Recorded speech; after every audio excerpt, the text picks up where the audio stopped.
जैसा कि हम सब जानते हैं कि कल सोपुर में एक अच्छा इनकाउंटर हुआ है और जिसमें एक पुराना टेररिस्ट गनी ख्वाजा है मारे गए हैं। मैं पहले ऑपरेशन के बारे में बता दूं कि सोपुर पुलिस को पता चला था कि तुजर एरिया में गनी ख्वाजा और उसके 2 एसोसिएट छिपे हुए हैं। सोपुर पुलिस सीआरपी आर्मी को इन्फॉर्म कर दी और सबसे पहले सोपुर पुलिस गई मौके पर और जो ही कॉर्डन लगाने का प्रयास किया गया, अंदर से फायर आया। बाद में आर्मी सीआरपी ज्वाइन कर लिया ऑपरेशन को और इनकाउंटर के दौरान गनी ख्वाजा मारे गए। और वहाँ से हम लोगों को जैसा खबर मिला है कि 2 टेररिस्ट कॉर्डन लगने के टाइम भाग गए थे। इसका बैकग्राउंड ये है कि 2000 में ये पाकिस्तान के अंदर ट्रेनिंग करने के लिए, फिर 2002 में वापस आया और 5 साल तक एक्टिव रहा बारामूला नॉर्थ कश्मीर में। उसके बाद 2007 में पुलिस ने इसको अरेस्ट किया, ये जेल में रहा, पीएसए भी इसका हुआ। फिर 2008 में रिलीज हो गया और 2008 से 2018 तक दिसंबर 17 तक ये OHW का काम करता रहा, मिलिटेंट के लिए स्लीपर सेल का काम करता रहा और फिर जनवरी 2018 में फिर से ये एक्टिव हो गया। 5 अगस्त 2019 के बाद यह HM छोड़ के अलबदर का चीफ बन गया। और जैसा हम सब जानते हैं कि 2020 से पाकिस्तान के इशारे पर अलबदर को फिर से एक्टिवेट किया गया और बहुत सारे टेररिस्ट रैंक में नए लड़कों को भर्ती किया। साउथ कश्मीर खुद जाके ये शोपियान पुलवामा डिस्ट्रिक्ट में अलबदर एक्टिवेट किया। जितने भी नए लड़के टेररिस्ट मारे गए अलबदर का, इसी के थ्रू रिक्रूट हुआ है। और उसके अलावा दूसरा इसका काम होता था कि जो पाकिस्तान से नया ग्रुप आता था उसको हंदवाड़ा कुपवाड़ा एरिया में रिसीव करता था और उसको नॉर्थ कश्मीर साउथ कश्मीर में फर्दर प्लेस पर लोकेट करते थे। यह पुलिस सिक्योरिटी फोर्स दोनों के लिए बहुत बड़ी कामयाबी है, क्योंकि ये लॉजिस्टिक सपोर्ट देने में, पॉलिसी बनाने में, किस पर अटैक करना है, कहाँ मिलिटेंट को डिप्लेस करना है, कहाँ रिसीव करना है, इनका बहुत अहम इसका रोल था। और मैं सोपुर पुलिस को और सिक्योरिटी फोर्स को मुबारकबाद देता हूँ कि बहुत अच्छा काम हुआ है। बिना किसी कोलिडेड डैमेज का इतना बड़ा कमांडर मारा गया है। एक AK-47 और 5 मैगजीन और काफ़ी सामान मिला है, जो अपने आप प्रूव करता है कि कितना बड़ा कमांडर है। उसके अलावा पिछले कुछ दिन से अवंतीपुर पुलिस 2 मॉड्यूल पर काम कर रहा था। जो एक जैश का मॉड्यूल है, जैश मोहम्मद एक car based vehicle based ID blast करना चाह रहा था पामपुर एरिया में, पामपुर हो चाहे NH पर। उन्होंने एक साहिल नजीर, ये पामपुर का है, BA फर्स्ट ईयर का स्टूडेंट है। इसको बहुत दिन से टेलीग्राम और जंगी जो ऐप्स के इसके थ्रू इसको मोटिवेट किया और इसको कहा गया कि तुम एक सेकंड हैंड कार मैनेज करो। उसको पैसा दिया और नॉर्थ कश्मीर से एक्सप्लोसिव आना था, उसमें इसमें डाल देते इस एरिया में व्हीकल बेस्ड ID ब्लास्ट करना था। उसके बाद अवंती पुलिस इसको ट्रैक करते रहा, इसको टेक्निकल एंड से हम लोग जीरोइंग कर लिए, फिर कॉर्डन लगा के इसको पकड़ लिया गया। पकड़ने के बाद इन्होंने बताया कि इसका एक एसोसिएट है, केसर अहमद है, अगेन पामपुर का है और OHW पे रहा पिछले 2 साल से। उसको अरेस्ट किया। अरेस्ट करने के बाद उन्होंने कार का बता दिया। तो एक तीसरा है मोहम्मद यूनिस फयाज, वो इनका, उसके घर से हम लोग कार को रिकवर कर लिए। यही वही कार है जिसमें है, गाड़ी का नंबर है JK01E0690, ये मारुति कार है। उसके बाद तीसरा इसका एसोसिएट है यासिर अहमद वानी, इसको भी पकड़ा गया। 4 आदमी को हम लोग पकड़ लिए हैं। और इसके बाद जो साहिल नजीर जो है BA फर्स्ट ईयर का स्टूडेंट, इन्होंने पुलिस के सामने अपना स्टेटमेंट दिया, कन्फेस किया, उसका हम लोग वीडियोग्राफी करा लिए पूरा। और इससे पूछा गया कि तुम इससे पहले क्या कोई इंसिडेंट किए हो। इन्होंने कन्फेस किया कि 25 जनवरी 2021 को इसी साल पामपुर में जो CRP रहते हैं स्टेशन ग्रिड स्टेशन में, वहाँ पर इन्होंने ग्रेनेड थ्रो किया था और इसको हम लोग 4 को अरेस्ट कर लिए और फॉर्मली, और तफ्तीश शुरू हो गया है।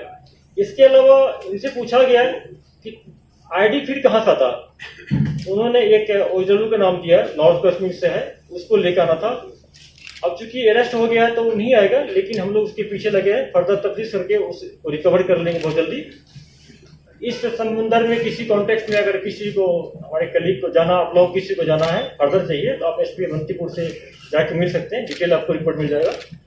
ये बहुत बड़ी कामयाबी है कि प्रिवेंटिव मेजर जैसे कि लास्ट ईयर हम लोग के पुलवामा में किए थे, उसी ढंग से ये करने का प्लान था। उसमें तो सिर्फ कार ब्लास्ट करना था, इसमें एक नए लड़के को किस ढंग से मोटिवेट करके सोशल मीडिया के थ्रू, एक्ट के थ्रू मोटिवेट कर लिया, रेडिकलाइज कर लिया उसको, और उसको तैयार कर लिया है। अगर आप लोग चाहते हैं, आप लोग खुद उस लड़का से मिल सकते हैं। दूसरा है कि अवंतीपुर पुलिस ने एक एलईडी का मॉडल दूसरा बस्ट किया है। उसमें जैसा कि हम सब जानते हैं कि उमर खांडे जो पामपोड़ का है, जो हमारे दो साथी पुलिस वाले पर अटैक किया था यहीं पर भागत चौक के पास, उसमें एक उमर खांडे है, एलईडी का नया मिलिटेंट है, 2020 में अक्टूबर में ज्वाइन किया था। उसके इशारे पर एक इनका प्लान था कि जो अवंतीपुर में पामपोड़ एरिया जो है, वहां पर एमसी का जो म्युनिसिपल कमिश्नर का जो बिल्डिंग है, उसमें इनको फिराइन करना था, या आईडी लगाना था। वहां पर दो में से एक काम करना था। फिर उसके बाद हम लोग को मिला जो वहां पे एक मुर्शिद अहमद गुजरी है, ये नामवल पामपोड़ का है, इसका नाम आया था। उसके बाद हम लोग कॉर्डन लगा के मुर्शिद को पकड़े। मुर्शिद को इंट्रोगेट करने के बाद मुर्शिद ने बताया कि हमारे घर में एक कंटेनर है जिसमें 25 kg का एक्सप्लोसिव है। तो उसके फर्दर इंतजार पर उनको साथ ले गए हम लोग, और उसके इशारे पर एक कंटेनर रिकवर किया गया है उसके घर से, जिसमें 25 kg अमोनियम पाउडर है, जिसका काम आईडी बनाने में यूज होता है। उससे फर्दर हम लोग पूछे कि सिर्फ अमोनियम पाउडर है, बाकी आइटम कहाँ है? उसका कहना था अगेन कि नॉर्थ कश्मीर से बाकी पार्ट्स आना था, ये पार्ट्स लेकर हमको अपने घर में इसको असेंबल करके आईडी ब्लास्ट करना था एमसी बिल्डिंग पामपोड़ में। उसका दो एसोसिएट था जो उसमें असिस्ट किया था।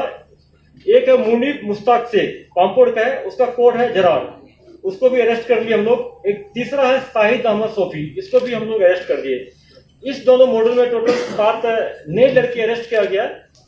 ये दोनों मॉड्यूल जो है ये ऑनलाइन थ्रू एप्स के थ्रू मोटिवेट किया गया है, जिसमें एक तो पाकिस्तानी खालिद जैश का है मॉड्यूल, दूसरा जो है ये एलईटी का है, Umar Khande local test through किया गया है। तो मैं अवंतीपुर पुलिस को बहुत मुबारकबाद देता हूँ कि बहुत एक्सीलेंट प्रिवेंटिव एक्शन हुआ है। अगर इसको नहीं रोक पाता तो एक बहुत दो हादसा हो सकता था। और हम लोग जेएनके पुलिस खासकर कश्मीर जो हर एक डिस्ट्रिक्ट का इंस्ट्रक्शन दिया गया है, जैसा हम सब जानते हैं। मैंने पहला पीसी में बोला था जनवरी में कि प्रिवेंटिव इंटेलिजेंस हम लोग बहुत फोकस कर रहे हैं, और इंसिडेंट होने के पहले ही रोकना ये बहुत बड़ी बात है, जिसमें हम लगे हैं। मिलिटेंट भी बार प्रयास कर रहे हैं कि कोई वारदात करने के लिए। जैसे कि हम लोगों को कल खबर मिला था कि छानपुरा एरिया में जो एलईटी का कमांडर है, जो पहले एचएम में था, अब्बास शेख सब जानते होंगे, आया हुआ है कोई वारदात करने के लिए। हम लोगों ने अपने पुलिस फोर्स को पूरे को सीआरपी को अलर्ट कर दिए हैं। अगर उसको या तो जिंदा पकड़ा जाए या इनकाउंटर में ट्रेस किया जाएगा। तो अपने हम नेटवर्क को स्ट्रॉन्ग कर दिए पूरा हर जगह। अब किसी फ्रेंड से पूछना पूछ सकते हैं। फिजाइन बंद हो गया। फिर उसके बाद हुआ कि जैसे लास्ट ईयर हम देखे 19 और 20 में देखे कि नाका पॉइंट पर अटैक करने का, नाका पॉइंट का छोटा टीम रहती है, नाका पर अटैक करता है। इस साल अभी तक में 2 इंसिडेंट हो चुका है, आईडी का हो चुका है, और एक हम लोग पकड़े हैं और 2 ये मॉड्यूल पकड़े हैं। तो ये शो करता है कि इसका टारगेट रहेगा कि छोटा इंसिडेंट आईडी ब्लास्ट कर करे, और ये फैक्ट है, ये हम लोगों के लिए कंसर्न है। उसके साथ एक नया डायमेंशन जैसा आप बता रहे हैं कि ऐड हो गया है एसटीडी बम का। जम्मू पुलिस ने अच्छा काम किया, उसमें करीब 2 दर्जन पकड़ा गया स्टिक बम। हम लोग को इन्फॉर्मेशन है कि कश्मीर में कुछ आया है, लेकिन हम लोग काफी सर्च किए, अभी तक मिला नहीं है।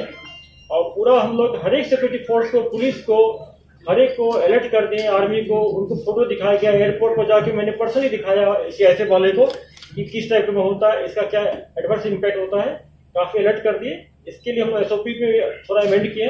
पेपर हमारे कुछ फ्रेंड्स लिखी, ऑलरेडी आर्टिकल आ चुका है, क्या क्या अमेंड किए हैं, कर चुके हैं हम लोग। और पूरा हम लोग अलर्ट है, अपनी पुलिस फोर्स को अलर्ट कर दिए हैं। और आवाम से भी हम लोग अपील करेंगे कि ऐसे अगर कहीं आपको लगता है तो पुलिस को आप इत्तला करें, और हम लोग आपका नाम कहीं एक्सपोज नहीं होने देंगे। सर एक